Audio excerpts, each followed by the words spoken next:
Welcome to a momentous day at Industry Samurai Conference and Awards. I call this day momentous because we have a dignitary with us. We have the honor of hosting Ambassador Akhilesh Mishra, who's not only a diplomat but who also comes with an illustrious background in literature and technology.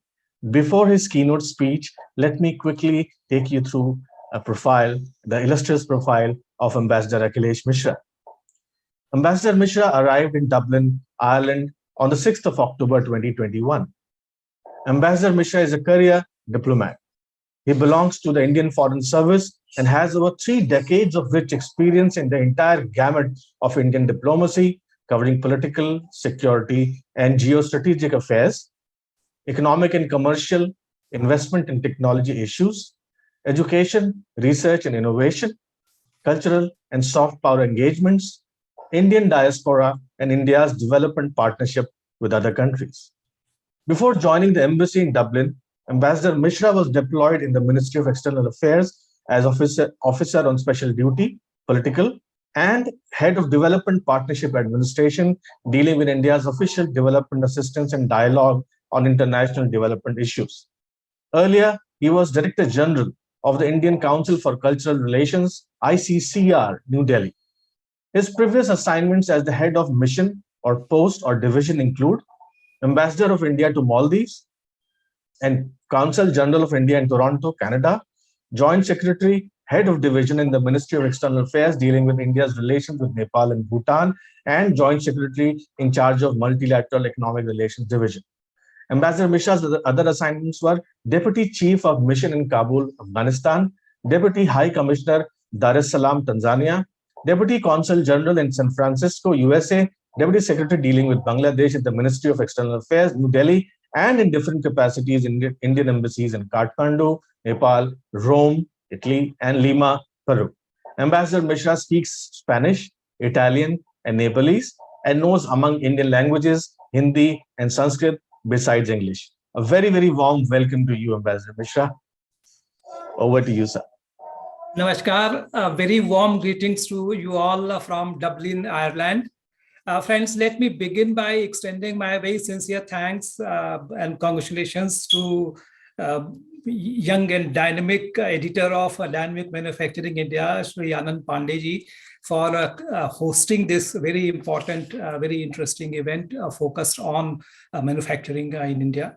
And also having such an illustrious list of speakers, experts to contemplate on different aspects of the theme. I think the issues that are being covered by this conference are particularly topical and significant in the context of the ongoing post-corona backdrop. The unprecedented severity and spread and shocking impact of the pandemic has brought to fore a number of painful questions about globalization, about the nature of international relations, about our interconnectedness. In the post-corona world, we have come to realize that not only our economies are deeply intertwined, but in fact, no aspect of life can be conceived in isolation. Our health, our well-being, our entertainment and social interactions all are influenced by developments in other parts of the world. At the same time, we have become acutely aware of the need for trust and transparency in the operation of our global networks and supply chains. So that dependencies remain mutual strengths for each other, and they do not become a kind of coercive instrument or weaponized to exploit individual vulnerabilities. So we really need to rethink very seriously about the evolving, very fluid, very dynamic situation with regard to international trade and international supply chains. And it is no longer possible to continue in business as usual manner. We have to have a broader integrated, holistic approach to manufacturing. We cannot simply continue as we have been like used to for many decades, and cannot look at manufacturing from a segmented, compartmentalized manner. Second aspect of the contemporary situation, I want to, like in terms of context and backdrop, I would like to flag that this is a time when the people of India are celebrating Azadi Ka Amrit Mahotsav. This is the 75th year of India's independence. And this is a very historic time. Because 75 years of Indian democracy gives us a lot to celebrate, a lot to rejoice, and also is opportunity for us to do a very serious, candid stock taking, and also set our goals for the celebration of India's centenary of our independence. This is a great historic moment in which we are holding this discussion. Many of us, particularly those who are born after independence, we do not really fully appreciate the significance of Indian democracy. The successful, vibrant democracy of India demolishes the notion that certain countries and certain situations, and if there is a low human development indexes, then these situations are not fit for democracy. In fact, when India declared itself a democratic republic with universal adult franchise, with just 18% literacy rate and very widespread hunger and poverty, many Western constitutional experts had declared that Constitution of India, which is the largest in the world, will fall apart in a few years. And the democracy in India was bound to fail. The British, in fact, had predicted and actually laid plans for Balkanization of India. But the people of India have defied all skeptics, and over time, India has not only emerged as a much stronger democracy, but also as a very more proud, more integrated, more forward-looking democratic country. If we look at the map of the world around India, then we notice that India stands out as a strong bedrock, anchor of democracy in a region which has often fallen to dictatorial and authoritarian regimes. India is indeed an ideological front line zone for values of democratic accountability, rule of law, and pluralism. Second aspect is that, friends, Indian democracy belies the notion that one needs authoritarian regime for fast-paced development. We see a narrative building up against democratic regimes. And there is a conception being spread that you need a kind of dictatorial, ham-handed regime to deliver fast-paced socioeconomic transformation. We are very proud, very privileged that we have the visionary leadership of Prime Minister Modi. Under his very dynamic, very decisive, holistic approach to development, India is the fastest growing major economy. This year, we are expecting growth rate to be 9.5%, and India will continue to be fastest growing major economy till at least 2025. The foreign direct investment in India is around $81 billion. And in the past 6 years, we have attracted $358 billion worth of FDI, which is 55% higher than 231 billion in the previous 6 years. Foreign exchange reserves have crossed 635, around $640 billion. It's the fourth largest in the world. If you look at the pace of transformation and the construction, it's really astounding. Road construction about around 45 kilometers per day.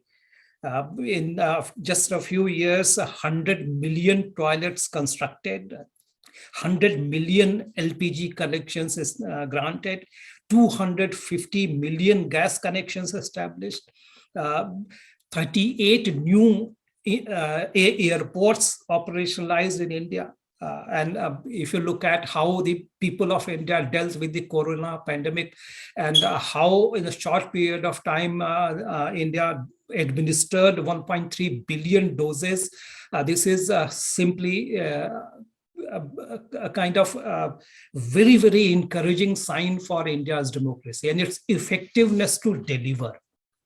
Friends, but I wish to highlight that if we look at the bigger picture, we find that there is an overarching, unified and unifying pattern in Honorable Prime Minister Modi's multi-sectoral development initiatives.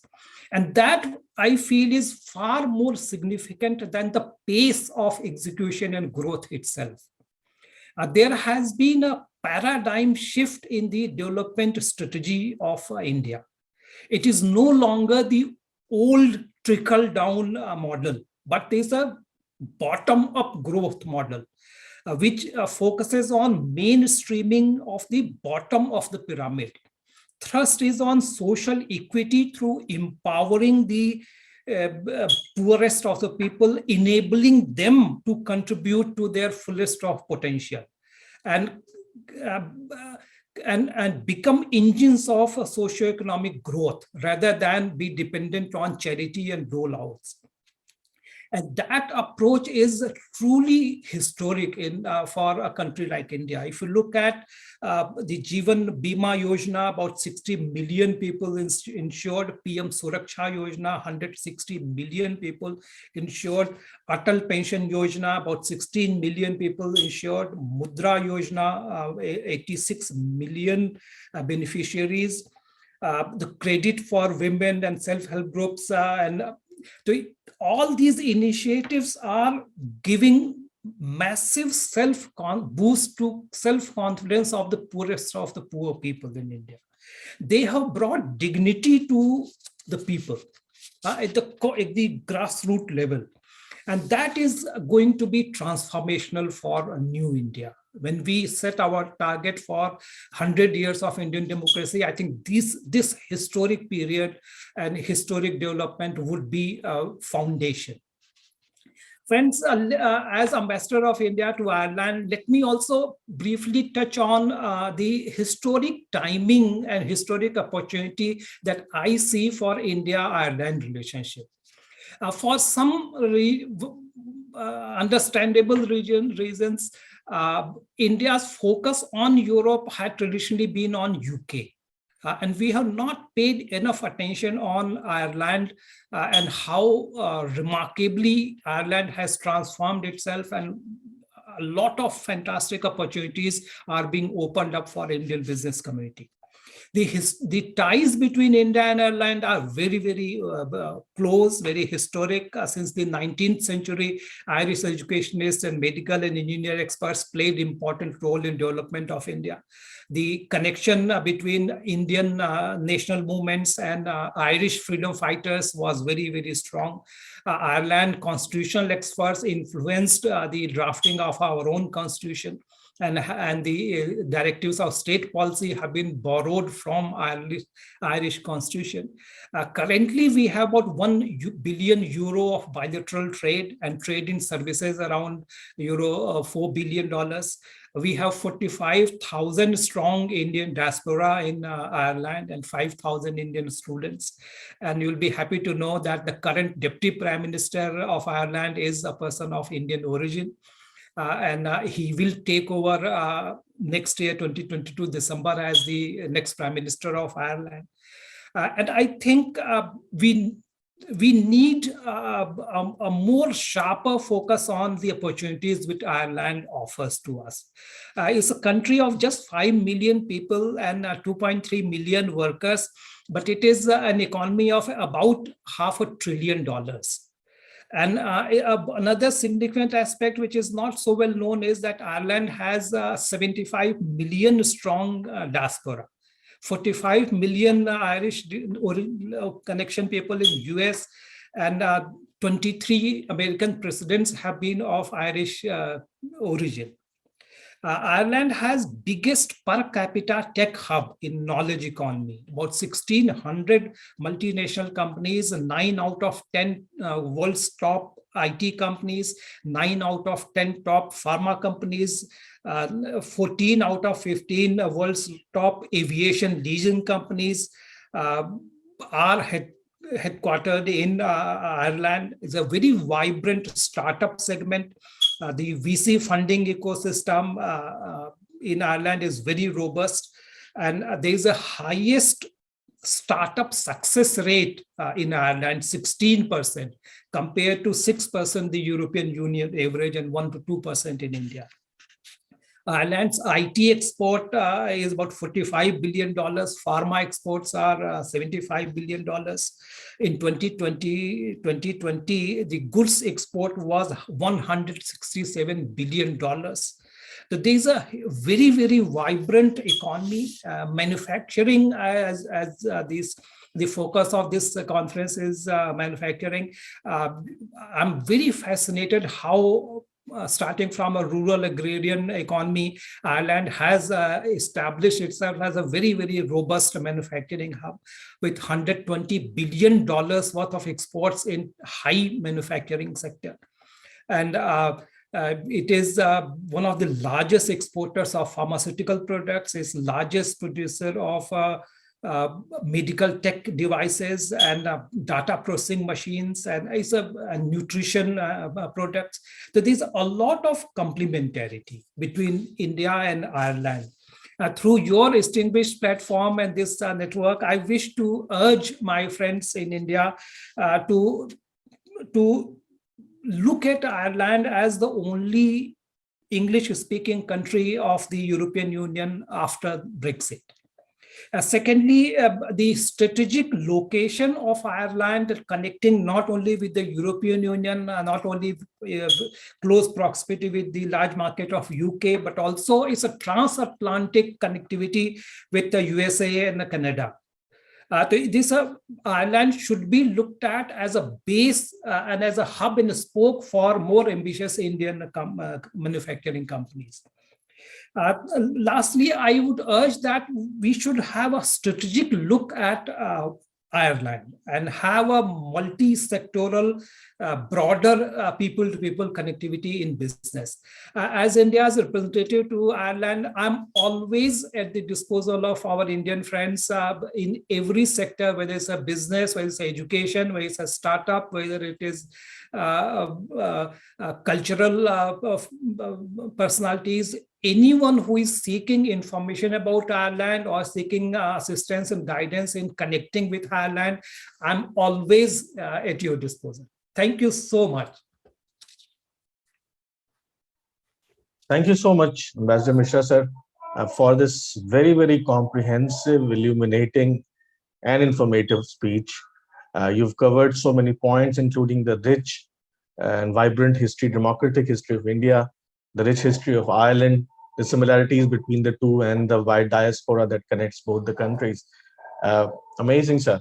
A connected question I have for you about the history. I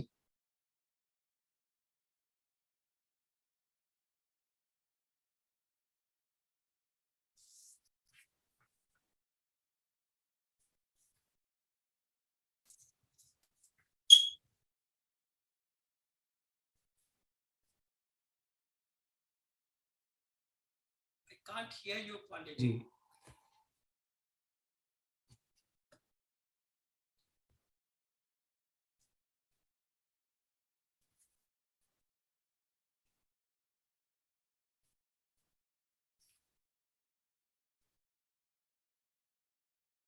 Pandit, I can't hear you.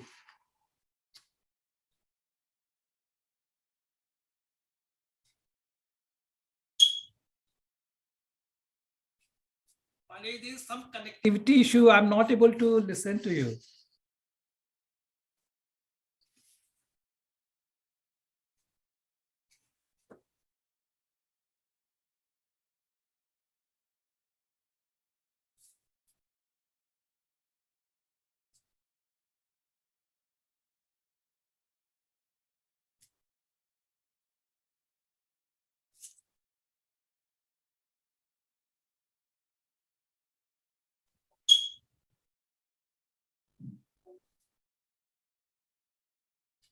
I was disconnected because of Yeah, no some problem. internet issue. Can you hear me, sir? Yeah, I can hear you now. Oh, that's great. And thanks for staying on during this glitch. So the quick question is that the last 2 years, as you know, have been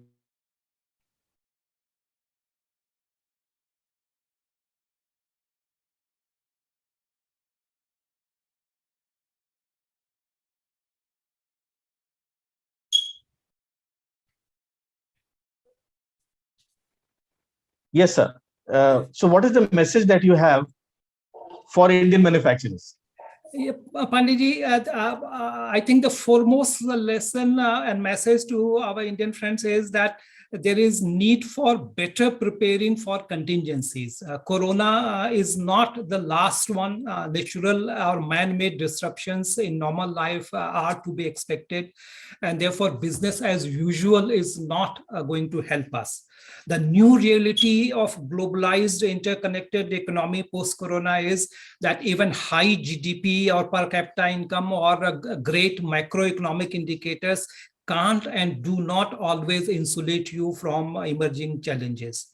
And therefore, the priority is that and also the corona situation has shown us that the priorities and the pecking order of priority list of variables that also changes. The notion of national security and well-being and profile of a country, standing and soft power of a country, it depends on now far more different variables, much broader matrix than it has been any time in the past.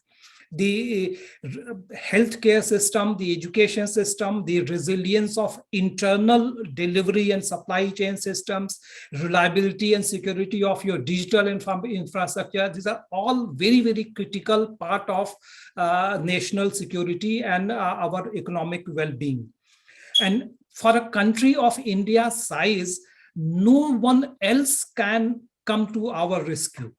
And that is why the Atmanirbhar Bharat campaign of founder Prime Minister Modi is not a rhetoric. This is a wake-up call for the nation.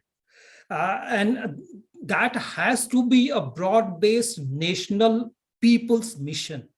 And similarly, vocal for local is not a political message. It is a practical message that it is critical for a country of India's size to ensure shorter supply chains and more resilient supply chains. And that will require us to make maximum use of local resources. To this, I think this is a historic time for us. And also the corona has given us a shock, a jolt, a wake-up call to completely retransform, reorient, restructure our thinking. And I would urge that each of us who is involved in planning our manufacturing sector, they should critically, minutely review the entire 360 degree of supply chain, the entire process, and identify vulnerabilities, address them, prepare for contingencies in advance preemptively. Similarly, it is useful to think of contingencies and be better prepared, diversify to the extent possible your supply chains, and focus on the shorter supply chains that will be advisable. Thank you, sir. A follow-up question to this is, you're widely traveled and you have been a part of and you've interacted with the professionals from all over the world. You've seen the economies at close quarters globally, all the powerful economies in developing as well as developed nations. What, in your perspectives, are India's, and particularly India's manufacturing sector's biggest strengths that the sector can capitalize on in order to become globally competitive? Thank you, Pandey. I think the biggest strength of Indian manufacturing sector is Prime Minister Modi. Prime Minister Modi brings to India unprecedented first-hand practical experience. And his knowledge of grassroots level situation of India in socioeconomic transformation not only conceptualizing plans, but implementing them as Chief Minister of Gujarat. That is a great asset for India. And if you look at his vision of Make in India, vocal for local, or Atmanirbhar, so these are galvanizing the masses. A lot of initiatives that have been taken up by Honorable Prime Minister, like production-linked incentives. That itself, about 2 lakh crore rupees of incentives earmarked for next 5 years. So they will be a huge boost, about $520 billion of manufacturing in the next 5 years. Similarly, the national monetization pipeline. Again, it will be a game changer for releasing assets for productive use. The reform, institutional reform, to make India an easier place, better place to do business. The labor reform laws, 45 labor laws, they have been assimilated into just 4 codes. The logistical bottlenecks which have been hampering manufacturing of India, like plethora of taxes, they have been combined into one single GST, and also the physical transportation linkages, their inefficiency of ports and roads, they have been hampering our manufacturing. These are being addressed in very systematic manner. And the idea of port-led development, taking into a holistic account of the connectivity issue, construction of highways, railways, metros, inland waterways. So these are a very, very significant support mechanisms that are being created by the current government, that we should not let this opportunity pass by. Second, I think most important asset for Indian manufacturing is our unique demographic dividend advantage. We have about $1.38 billion, 1.38 billion people. In a few years, we'll overtake China in terms of the number of people, but also the age group. We have 68% of people under 35 years of age, 65% population is in the age group of 18 to 35 years. By 2030, India will have 1/4 of the world's skilled manpower pool. So not only Indian manufacturing, but the global manufacturing will depend on Indian technical manpower. So this is a huge, huge advantage. The labor force in India will continue to expand at a time when US, Canada, whole of Europe, Japan, Russia, China, all of them will have problem of aging population and growing dependency ratio. So this is a huge asset for us. We must make full use of it. The skill sets of Indian manpower are also growing. We have now 1,000 universities, more than 42,000 colleges, and about 38, 39 million university graduates being produced every year. So this is a great strength of India. The demographics allows us to grow economy based on domestic consumption and more sustainable manner, and also huge number of producers and a huge market for the global production. So we can have fully self-sufficient demand-driven manufacturing growth. The third aspect of India, which is very can be leveraged as a strength, is our soft power, our democracy, our culture. So in the post-corona world, we have seen how some countries, their so-called peaceful rise is creating jitters all over the world. And we have seen the criticality of trusted partnerships, trusted relationships, rule-based order. And that is India as a democracy, India as an inherently pluralistic society brings to the international community. And this is a huge, huge strength. So India's appeal, the soft appeal, is growing to grow in the years to come, and our industry can leverage that too. Thank you. Thank you, Ambassador Mishra, for these very positive words, very encouraging words. God knows that we need such words in these times. Our manufacturing sector is doing much better. As you rightly pointed out, that this is a demand-driven time. This is a demand-driven sector. And post-pandemic, the demand has again bounced back in India as well as globally.